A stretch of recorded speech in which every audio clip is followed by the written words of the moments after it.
कर्ण ऋषि ने शकुंतला को अपनी पुत्री की तरह पाला था। शकुंतला बहुत सुशील और गुणवती कन्या थी। उसकी सुंदरता अनुपम थी। उसके रूप और गुण की चर्चा आश्रम के बाहर भी दूर दूर तक फैली हुई थी। एक बार राजा दुष्यंत शिकार खेलते हुए आश्रम की ओर आ निकले। उस समय शकुंतला ऋषि की पूजा के लिए फूल चुन रही थी। दुष्यंत ने शकुंतला को देखा तो देखते ही रह गए। महाराज अपनी सुध बुध खो बैठे। मन ही मन निश्चय किया कि इतना रूप आश्रम में तो व्यर्थ ही जाएगा, इसे तो महलों में होना चाहिए। वे कल्पना करने लगे, जब यह फूल पत्तों में ही इतनी सुंदर लग रही है, तो श्रृंगार प्रसाधन और सुंदर वस्त्र तथा आभूषण पहनकर कैसी लगेगी। जब कौतूहल नहीं रोक पाए तो धीरे धीरे उसके पास पहुंच गए। उससे परिचय प्राप्त किया।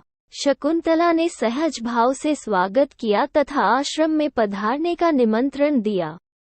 आश्रम में पहुंचकर दुष्यंत ने ऋषि को प्रणाम किया। एक बार तो मन में विचार आया कि उनसे स्पष्ट अपने मन की बात कह दे और विवाह की अनुमति मांग ले, परंतु फिर सोचा कि मुनि कहीं इसे अन्यथा न समझ ले या कहीं टाल मटोल ही कर दे, इसलिए यही कहा, मुनिवर, कुछ दिनों आपके आश्रम में ही रहकर यहाँ के सौम्य वातावरण का सुख पाने की अनुमति चाहता हूँ। स्वास्थ्य लाभ भी होगा, आपके श्रीचरणों में कुछ ज्ञान भी मिल जाएगा। ऋषि ने सहर्ष स्वीकार कर लिया। राजा के आतिथ्य के लिए शकुंतला को सचेत कर दिया, परंतु उसे यह नहीं बताया कि दुष्यंत राजा है। उसे इस बात से कोई सरोकार भी नहीं था। उसे तो केवल अतिथि सेवा करनी थी। परंतु शीघ्र ही दुष्यंत और शकुंतला एक दूसरे के प्रति आकृष्ट होने लगे। बढ़ते प्रेम गहरा हो गया। दुष्यंत तो पहले से ही तैयार थे। शकुंतला भी विवाह का स्वप्न लेने लगी। मुनि की चोरी से ही दोनों ने गंधर्व विवाह कर लिया। काफी दिन तक राजा शकुंतला के रस में ही डूबे रहे। फिर एक दिन अपने राज्य की सुधि आई तो बड़े असमंजस में पड़ गए। एक उपाय सूझा। शकुंतला से कहा, मुझे कुछ आवश्यक कार्य याद आ गया है। कुछ दिन के लिए मुझे जाना होगा, परंतु शीघ्र ही लौट आऊंगा। शकुंतला ने दुष्यंत को रोकने की पूरी कोशिश की, लेकिन दुष्यंत अपने दरबार में पहले अनुकूल वातावरण बनाकर ही शकुंतला को वहां ले जाना चाहते थे। उन्होंने अपनी स्वर्ण मुद्रिका शकुंतला को दी, फिर जल्दी वापस आने का वायदा करके चले गए। एक दिन शकुंतला दुष्यंत के ध्यान में मगन बैठी थी। उसी समय दुर्वासा मुनि आश्रम में आए। शकुंतला ने उन्हें देखा ही नहीं। अपना ठीक स्वागत न पाकर मुनि को क्रोध आ गया। उन्होंने शकुंतला को शाप दे डाला, जिसके ध्यान में तूने मेरा अपमान किया है, जा वो तुझे भूल जाएगा और पहचानेगा भी नहीं। शकुंतला के रोने, गिड़गिड़ाने और माफी मांगने पर दुर्वासा मुनि ने कहा, अपनी स्वर्ण मुद्रिका देखकर वह तुझे पहचान लेगा। जब काफी समय तक दुष्यंत वापस नहीं आए तो शकुंतला व्याकुल होने लगी। इस बीच एक दिन सरोवर में स्नान करते हुए उसकी मुद्रिका भी गिर गई। शकुंतला ने अपनी व्यथा कर्ण ऋषि को सुनाई। तब उन्होंने शकुंतला को दुष्यंत के राजा होने की बात बताई। उसके राज दरबार में जाने का भी प्रबंध किया।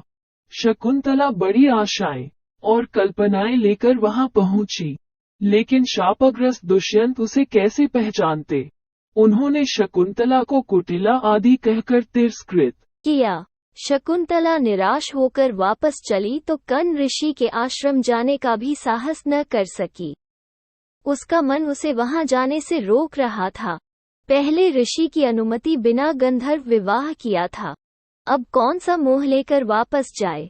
वो वहां न जाकर कश्यप मुनि के आश्रम में आश्रय लेने चल दी। कश्यप मुनि के आश्रम में ही उसने पुत्र भरत को जन्म दिया। भरत बचपन से ही साहसी बालक था। वो जंगली जानवरों से तो क्या पिशाच और राक्षसों से भी नहीं डरता था। कुछ ही समय में उसके शौर्य की चर्चा चारों ओर होने लगी। उसका नाम भी सर्वदमन प्रसिद्ध हो गया। उसके साहस और शौर्य के कारण राक्षसों में तो आतंक सा व्याप्त हो गया। कश्यप मुनि के आश्रम पर उनके आक्रमण भी बंद हो गए। इस बीच एक दिन एक मछली के पेट से शकुंतला को दी हुई मुद्रिका निकली। मछली महल में ही लाई गई थी। सेवक ने तुरंत राजा के सामने प्रस्तुत की। मुद्रिका को देखते ही राजा को सब भूली बातें याद आ गई। वो तुरंत शकुंतला की खोज में निकल पड़े। कर्ण ऋषि के आश्रम में जब शकुंतला नहीं मिली तो वे पश्चाताप की अग्नि में जलने लगे। फिर सोचा इंद्र देवता के दरबार में भी समस्या रखी जाए, शायद वे ही शकुंतला को खोजने में कुछ सहायता कर सके। इंद्र के दरबार से लौटते समय उनका रथ अपने आप ही कश्यप मुनि के आश्रम की ओर मुड़ गया। वे इंद्र के पिता भी थे। सोचा उनसे भी आशीर्वाद ले लूं। वहां पहुंचकर देखा कि एक बालक शेर के बच्चे को गोद में लिए एक जंगली शेरनी का शिकार कर रहा है। इतना साहसी बालक तो किसी राजवंश का ही हो सकता है। मुनि के पास पहुंचे तो सारी स्थिति स्पष्ट हो गई। बालक से पूछा कि वो क्यों इतनी बड़ी जोखिम मोल ले रहा था। उसने सहज भाव से उत्तर दिया, मैं तो केवल उस बच्चे के मुंह के दांत गिनना चाहता था। वो शेरनी गिनने नहीं दे रही थी। बस इतनी सी बात थी। वो शेरनी शायद उसकी माँ होगी। डर रही होगी कि कहीं उसके दांत तोड़ ही न दूं या उसे मार ही न डालूं। परंतु मैं भला उसे या उसकी माँ को क्यों मारने लगा? उन्होंने मेरा क्या बिगाड़ा था? दांत गिनकर छोड़ देता। राजा गर्व से फूले न समाये। कश्यप मुनि को प्रणाम किया। उनके सामने ही शकुंतला से क्षमा मांगी और उसे अपनाया। वही बालक बड़ा होकर महाप्रतापी राजा भरत बना। उसका यशोगान चारों दिशा में फैल गया। अपने पराक्रम से उसने सब राज्यों को एक सूत्र में बांध दिया और सुख, शांति, समृद्धि संपन्न भारतवर्ष की स्थापना की। अगर आपको यह वीडियो अच्छा लगा तो इसे लाइक करें और हमारे चैनल को सब्सक्राइब कर लें।